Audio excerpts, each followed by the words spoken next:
রাহিম সীমাবাড়ি union গ্রাম লাঙ্গলমোড়া সোবান মোড় আসলাম এক tomato আড়তদার ভাইয়ের সাথে কথা বলতে। আসসালামু আলাইকুম ভাই। ওয়ালাইকুম আসসালাম ভাই। ভাই কেমন আছেন আপনি? ভালো আছি ভাই, আপনারা ভালো আছেন? ইনশাল্লাহ আপনাদের দোয়ায় আমরা ভালো আছি আলহামদুলিল্লাহ।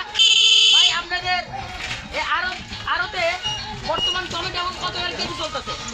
বর্তমান 20 টাকা 25 টাকা হারে কিনা বেচা কেজি চলছে। আর মন? মন 800 900 হাজার 800 900 হাজার। মানে এই সাইজে টমেটো ভাইয়া কত মন চলতেছে বর্তমান বাজার? 1100 টাকা। আর এই যে ক্যাট জাতীয় টমেটোর হার চলতেছে কত? 800 টাকা 800 টাকা। এখানে কি আপনাদের টমেটো কি মানে কৃষক ভাইরা এসে বিক্রি করে যায় না আপনাদের আনতে হয় কোনো জায়গায় থেকে? দিয়ে যায় মানে কৃষকরা এই জায়গায় দিয়ে যায়। কৃষকেরা কি আপনারা যে বাজার অনুযায়ী তাদের দাম দিচ্ছেন না আপনারা না, বাজার অনুযায়ী তাদের নগদ মুনাফা দিয়ে দিচ্ছে, সঠিকটাই পাচ্ছে তারা? সঠিকটাই পাচ্ছে। কিন্তু কিছু কিছু কৃষক ভাইরা বললো ভাই আমরা টমেটো চাষ করছি কিন্তু আমাদের তো তারা সঠিক দামটা দিচ্ছে না, এটা কি? না না, বাজার মূল্য দেওয়া হচ্ছে, এটা ভুল ধারণা। কিন্তু কৃষক ভাইরা তো মিথ্যা কথা বলবে না। কৃষক ভাইরা বলতেছে আমাদের বাজার দিচ্ছে 400 থেকে 500 টাকা, কিন্তু আপনি বলতেছেন 1200 টাকা। এখানে মিথ্যা কথা বলেন কেন আপনি? আপনার সঠিকটাই বলবেন কথায়। সঠিক যেটা সেটাই বলতে হয়, সেটাই পাচ্ছে।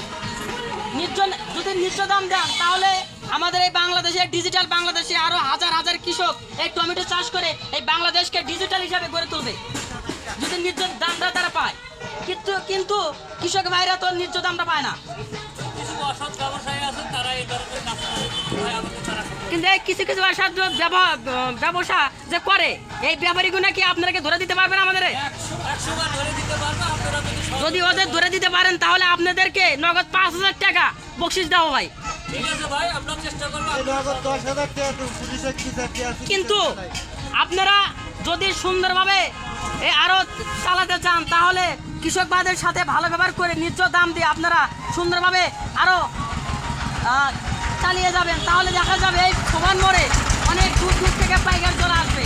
যেমন ঢাকা আছে, চিটাগাং আছে, খুলনা আছে, চট্টগ্রাম আছে, অনেক দূর থেকে পাইকার এসে এই জায়গায় তার মাল তারা নিয়ে যাবে যদি আপনাদের সুন্দর ব্যবহার থাকে। আর আপনাদের ব্যবহারে যদি রং হয় তাহলে আসবে না।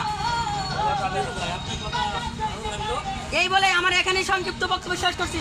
খোদা হাফেজ, আপনারা ভালো থাকেন।